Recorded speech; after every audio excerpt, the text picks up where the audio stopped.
if you cannot take up this cup, then I shall find another who will.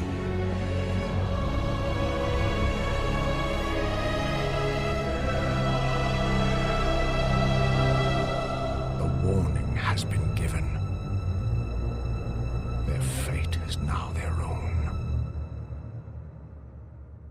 One of the great things about games compared to other mediums is that they're not merely a window into someone else's life. They can cause us to ask questions about our own lives directly without making leaps in comparison, since we can play through a scenario that's separated yet similar to our usual lives. One of the most popular questions a developer might ask, especially after the line was drawn in the sands of Dubai, is, are you doing the right thing?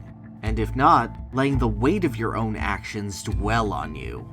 We'll call this idea mechanical guilt, or in other words, using the systems of the game to make the player regret their own actions. But as inventive as many recent games may think they're being, mechanical guilt is really nothing new. The oldest example I can think of is Final Fantasy's Master Tonberry, who would unleash an attack that grew more powerful depending on the amount of enemies fought over the course of the game. And another one of the earlier examples, Warcraft 3's chapter, The Culling, is still one of the strongest, and the subject of today's video. A little background. Prince Arthas wants to be the best for his country, but is increasingly arrogant in how exactly to accomplish that.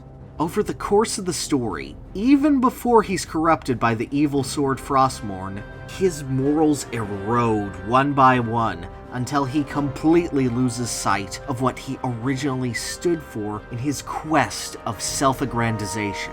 The undead have unleashed a plague upon the world, one that infects its host and turns them into a zombified slave. Arthas, for all of his life, has served the crown with complete loyalty and humility, and still thinks that's what he's doing when he makes a bold move, ordering to kill off the zombified villagers one by one before the plague gets worse. His allies want no part of it, and are promptly banished for treason to the throne, unable to stand up to the might of Arthas' army. So they leave, and one of the player's first real challenges of the game begins. You see, prior to this point, the game had been fairly straightforward as it transitioned out of its tutorial. Follow a path with maybe one side path on it, kill a thing at the end, learn about some new units or buildings, rinse repeat. The Culling, by contrast, is an incredibly slow, grueling battle. The player's ultimate goal is to kill 100 villagers, but they're all still inside their homes, meaning that you'll have to take about 20 seconds breaking down each house individually. Then, about 4 villagers come out, who you chase after and kill. But it's not so simple. You see, the Dreadlord Mal'Ganis is here to make your life miserable, because if he amasses 100 zombies, you lose the map, and he'll respawn after every 3 minutes if you manage to take him out.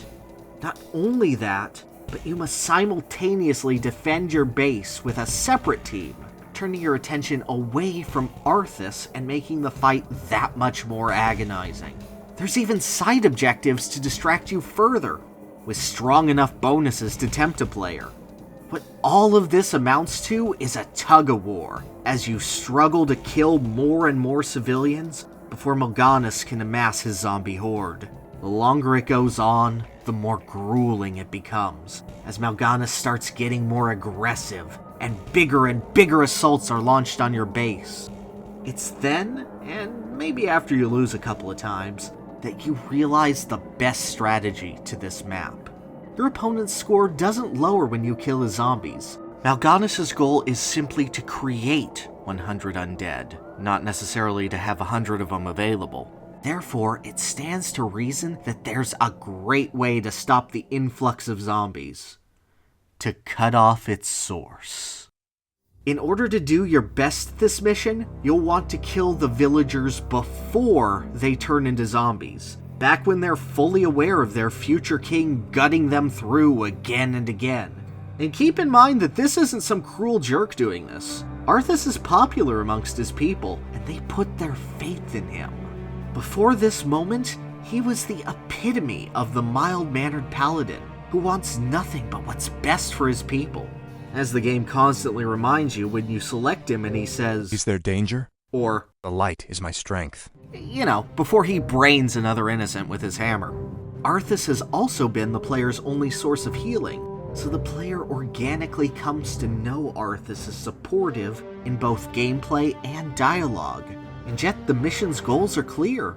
The minimap is fully visible, counters are fully displayed, and aggression is fully encouraged. There's no fast way to complete this mission, only efficiency, and the refusal to let any morals, or mortals, get in the way of doing what you need to do. Of course, what the story really is a cautionary tale. Arthas' bold moves soon turn into a lust for power, and finally, an obsession that turns him into one of the greatest villains in the world of Warcraft. Those he can't cut out of his life, he cuts down, until he's the only one left on his frozen throne. It invites the player to think about how far they're willing to go, and to give them a taste of how much pain is in that path, so they might make better choices in their own life. Warcraft 3 doesn't shy away from admitting that there's great moments of spectacle in that kind of life.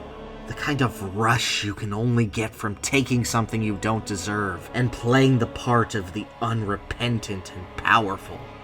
But those kind of moments are fleeting compared to how agonizing the whole ordeal is. It's a path where everything you ever had crumbles just because you wanted a little bit more.